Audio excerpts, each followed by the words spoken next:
Hello there gorgeous gamers and welcome back to Pure Play TV, and in this one we're taking on the Undead with Zombie Army VR, the first such entry in the popular series to be made for VR headsets, and I've spent my time with the game in the PSVR 2 goggles, and let me tell you, playing VR in this heat is a bloody war crime.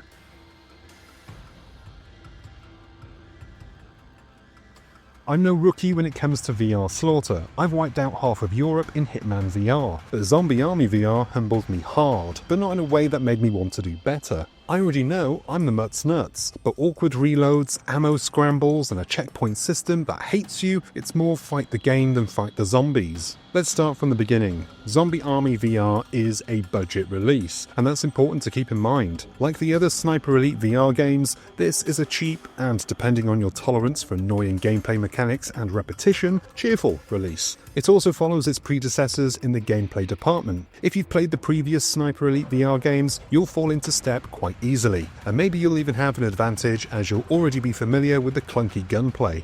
You are the Dead Hunter in this story that spans 7 levels, split among 20-minute chapters, making it relatively easy to jump in and do a chapter. Or at least that's the theory. But even on normal difficulty, Zombie Army VR is a total ball ache, and for the best time, I seriously recommend playing on easy, just to ease the frustration a little, because Zombie Army VR is tough, but not in a satisfying, skill-based way. Reloading some weapons can be awkward, and I found myself fumbling with guns and reloads like it was my first day in VR. It doesn't help that ammo is scarce. It's easy to run out of the good bullets and be stuck with your sniper. And I know what you might think, but the sniper rifle is awesome. No, it's not. It's powerful, yes, but it's not very enjoyable to use. In fact, I had a better time sniping in Sniper Elite VR on the original PSVR with the aim controller. There's just something about two-handed weapons and the PSVR 2's controllers that doesn't sit nice with me, especially in this game. Here, I never really felt truly in control of my weapons, and the game, with its arcadey, point-based system, has no problem throwing up a great big miss above a zombie when one of your bullets goes astray, because aiming down the sights is awkward, and honestly, most of my sniper kills came from a lack of ammo for better weapons. It's a last resort. There are moments throughout the game where it's obvious the game wants you to use your sniper, and these moments are usually a little better laid out. The zombies will generally be coming from one direction,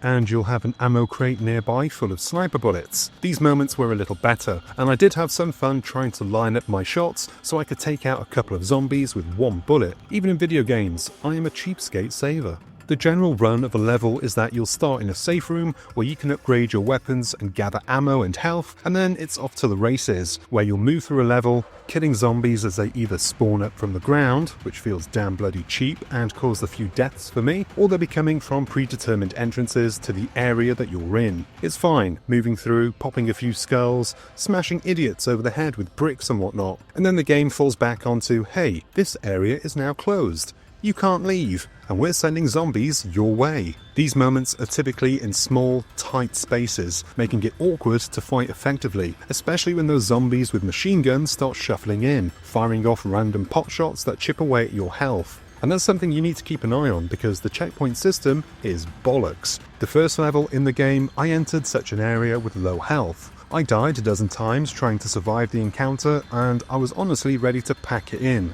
but I persevered and suffered the same fate several times throughout the game. Respawning with barely any health does not make for fun, tense gameplay. It's just poor pacing and it pisses the player off. Visually, the game is okay. It's nothing special, and it's not showing off the PS5 or the PSVR 2's capabilities, at least not in how it looks and plays. But to be fair, the haptics are pretty good, especially when using the grease gun. Feeling the chugga chugga chugga of the gun in my hands was very cool, and something often overlooked by many games, but it's not enough to make it a must-play, unfortunately. Zombie Army VR is not a bad game. It has its moments, and the voice acting is pretty good. It's just there so you don't feel completely alone, which I appreciated. But it's a rough game. If you're desperate for yet another VR shooter and can tolerate jank and frustration, then there is fun to be had here somewhere. But you're going to have to work hard and wrestle the game into submission to find it. It's not undead, it just feels a bit unpolished.